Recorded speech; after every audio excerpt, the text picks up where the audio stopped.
Olá pessoal, me chamo Eric, sou professor da componente curricular de Física e hoje eu gostaria de falar um pouquinho com vocês aqui sobre as famosas três leis de Newton, né? Então esse conteúdo aí está compreendido dentro do currículo do primeiro ano, né? E então vamos lá, né? Falar um pouquinho sobre essas leis.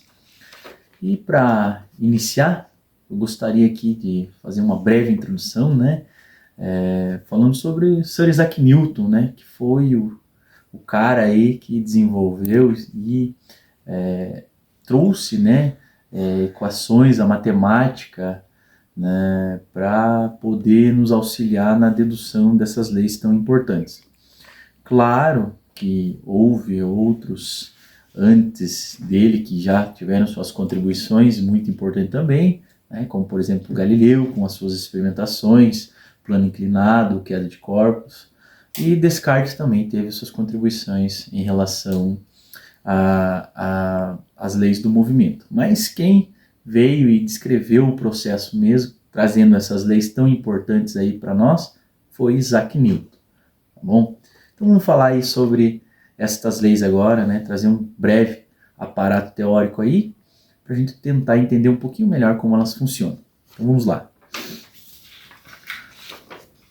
Bom, a primeira lei de Newton, também conhecida como a lei da inércia, né, ela nos diz o seguinte, que se eu tenho um corpo em movimento retilíneo uniforme ou em repouso, esse corpo ele só sairá deste estado se uma força externa agir sobre ele. Caso contrário, ele vai manter esse estado. Eu trouxe aqui na minha ilustração um exemplo, né, abordando aí as questões de segurança no trânsito, porque há estudos, né, e os engenheiros procuram a cada ano, a tecnologia evoluindo, trazer uma maior segurança para os passageiros, aqueles que transitam aí com os automóveis, né. Para todos nós no geral, na verdade, né, eu gosto sempre de frisar quando eu estou conversando com os alunos que quando eu participei de uma palestra com um piloto automobilístico e ele frisava o seguinte, que quem não usa cinto de segurança é porque não conhece física, em especial as leis de Newton.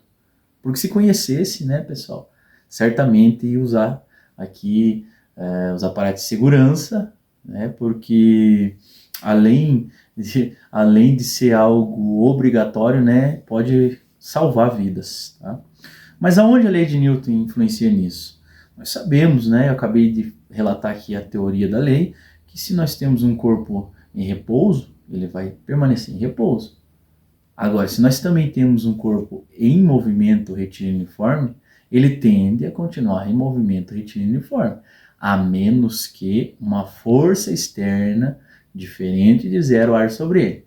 E é o caso aqui no interior do automóvel. Se nós estamos dentro do automóvel, nós vamos estar à mesma velocidade do automóvel. Caso haja uma colisão, uma freada abrupta, quem está lá no interior vai ser lançado e se não estiver os equipamentos adequados de segurança, provavelmente, né, dependendo do impacto, pode sofrer os danos, as consequências, tá bom? Esta aqui é uma das aplicações da lei de Newton.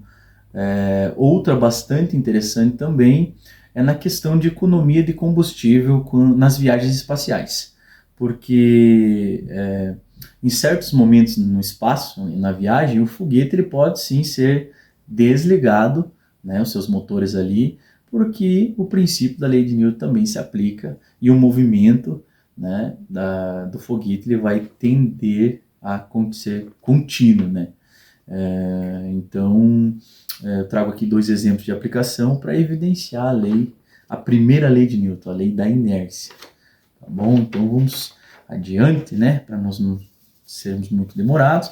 Quero falar também aqui sobre a segunda lei, que é o princípio fundamental da dinâmica. O que diz o princípio fundamental de dinâmica? Se eu tenho força aplicada sobre um objeto, sobre um corpo, eu vou fazer com que haja variação da velocidade. Se tem a variação da velocidade, eu tenho uma aceleração. E é isso que Newton nos traz nesta equação. se eu tenho a aplicação de uma força e essa resultante dessa força é diferente de zero, eu vou ter aceleração. Então aí nasce a equação F é igual a m vezes a, princípio fundamental da dinâmica. No final do vídeo eu estarei fazendo um exemplo que eu vou fazer a aplicação, né, prática aqui desta lei e fica mais claro de a gente poder trabalhar com ela. Por fim, nós temos aqui a terceira e última lei de Newton, talvez a mais conhecida de todos, que é o princípio de ação e reação, né? Para toda a ação, há uma reação de mesmo módulo, mesma direção e sentido oposto. Esse princípio também é muito maravilhoso dentro da física, porque através dele muitas coisas podem ser realizadas.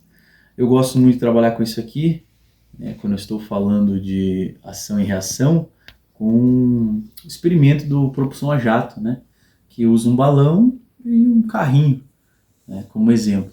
Então é bem prático e fácil de fazer e os alunos nunca esquecem, que é você simplesmente encher o balão de ar e ao soltá-lo vai acontecer, né, a ação de sair o ar empurrando, né, o carrinho no sentido contrário ou ainda o balão no sentido contrário, fazendo com que o carrinho se desloque. Princípio de ação e reação. Outro exemplo, né, é a questão do foguete, né, na sua propulsão, a queima interna dos gases sendo direcionados para baixo, né, a uma alta temperatura, fazendo com que o foguete entre em propulsão. Ação, a queima dos gases, né, sendo lançados para baixo, e a reação, o foguete entrando em propulsão. São dois exemplos aí que são muito interessantes e aplicação da ação e reação. Terceira lei de Newton. Ok? Então vamos lá, pessoal, resolver o exercício aqui para nós finalizar nossa aula. Eu escolhi aqui um exercício do Enem do ano de 2023, que diz o seguinte: uma academia decide trocar gradualmente seus aparelhos de musculação. Agora, os frequentadores que utilizam os aparelhos do tipo 1 podem também utilizar os aparelhos do tipo 2, representados na figura, para elevar cargas correspondentes às massas M1 e M2, com a velocidade constante. Vamos guardar isso. A fim de que o exercício seja realizado com a mesma força, os usuários devem ser orientados a respeito da relação entre as cargas dos dois tipos de aparelhos, já que as polias fixas apenas mudam a direção das forças, enquanto a polia móvel divide as forças. Em ambos os aparelhos, considere as cordas inextensíveis e as massas das polias e das cordas desprezíveis, e que não há dissipação de energia. Então é o seguinte, pessoal, o exemplo tranquilinho de fazer, né? Ele me dá aqui os dois exemplos de aparelhos e as massas aqui desses aparelhos e a configuração das polias. Mas o que ele quer saber? Olha só, para essa academia, qual deve ser a razão M2 e M1 informada aos usuários? Então ele quer saber essa razão aqui, ó. Então, como vocês podem ver aí, ó, eu já montei aqui a resolução para ganhar tempo e eu quero somente explicar para vocês porque é bem simples a interpretação. Então vamos lá? Primeiramente, pessoal, tomar cuidado e atenção com a interpretação. Olha só o dado que ele nos dá aqui, ó, a velocidade constante. Se a velocidade é constante, pelo princípio fundamental da dinâmica, a segunda lei de Newton, nós sabemos que não vai haver aceleração. Tá? Se não temos aceleração, a força resultante é igual a zero. Mais uma vez, velocidade constante. Se a velocidade é constante, nós não temos aceleração, força resultante é igual a zero. Ok? Nós temos também, né, a força, peso, né, que equilibra aqui esse sistema, tá? Que é igual a m vezes g. Vamos agora aqui entender o que está acontecendo aqui nos dois casos para a gente chegar nessa razão que é o que o exemplo nos pede. No bloco 1, tá? Nós temos F1, P1.